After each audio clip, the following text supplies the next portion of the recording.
বক্তৃতা বা বক্তৃতার কোনো অবকাশ নেই।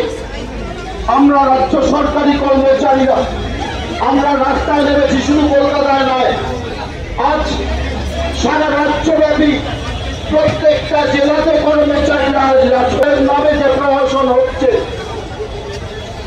প্রশাসনের অভ্যন্তরে যে দুর্নীতি পাহাড় প্রমাণ বৃদ্ধি পাচ্ছে, রূপান্তরিত করা হচ্ছে। এমনকি আজকে আদালতে দোষী হিসাবে সিবিআই এর পক্ষ থেকে সেখানে তা বিঘ্ন হচ্ছে।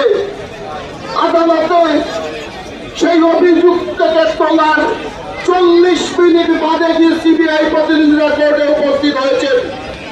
যে মানুষ যে দাবি করছেন যে ন্যায় বিচারের দাবি, আমরা দেখছি পশ্চিমবঙ্গই শুধু নয়, ভারতবর্ষ তথা বিশ্বের মানুষ যখন ন্যায় বিচারের নামে রাস্তায় নামছেন, তাকে পৌঁছতে চাই যে আদালতের নির্দেশ অনুযায়ী তদন্ত প্রক্রিয়া শুরু হয়েছে, কিন্তু আদালতের হস্তক্ষেপে এই তদন্ত প্রক্রিয়া চললেও আপামর সাধারণ জনগণের উপস্থিতিতেই সেই তদন্ত প্রক্রিয়া করতে হবে। সেই জনগণের নজরদারিতেই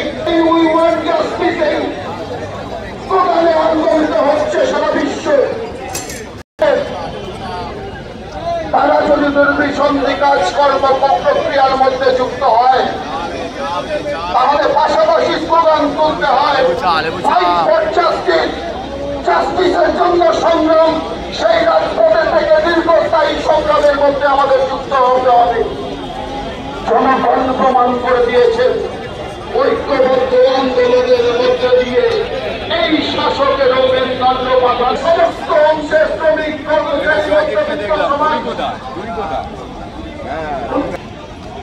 সমস্ত অংশের সেই জনগণ, তিনি পেশায় বুদ্ধিজীবী হতে পারেন, তিনি পেশায় সমাপ্ত করার পাশাপাশি শপথ গ্রহণ করতে চাই যে সহ এই সময়কালের মধ্যে প্রশাসনের অভ্যন্তরে প্রশাসনের বাইরে